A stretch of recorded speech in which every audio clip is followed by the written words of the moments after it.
What is the best available evidence for survival of human consciousness after permanent bodily death? Introduction.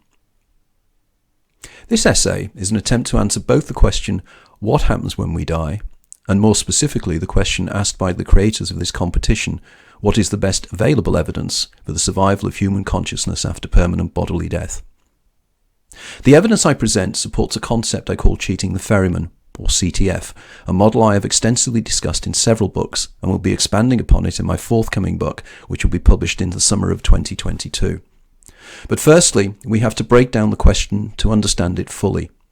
Best available evidence means to me something that is objective and provable by science, evidence that can either be tested in a laboratory or be observed and experienced by more than one person in such a way that the rules of evidence regarding beyond reasonable doubt, as applied in a court of law, can be successfully applied. Survival is an interesting word. This suggests that there is an incident that must be survived. In this case, it is the death of the physical body. But an important observation must be made here.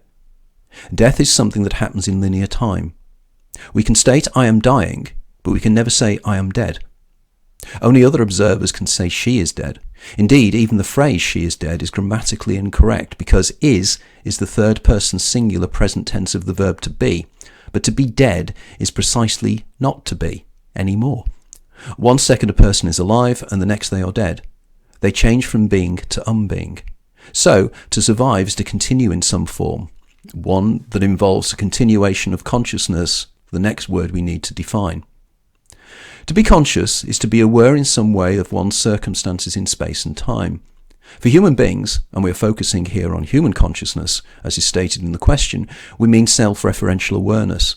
That is a point of awareness that knows it is by reference to its own past experience. The final part of the question is after permanent bodily death. To be after demands that there was a before, and permanent means no return. But what if there is no after death, because death can only happen in time? What if all the debates regarding life after death can be answered by one simple fact? That for each subjective self-consciousness, the moment of death is never reached. That death is something you witness happening to others, but never to you. So let us begin our journey of discovery.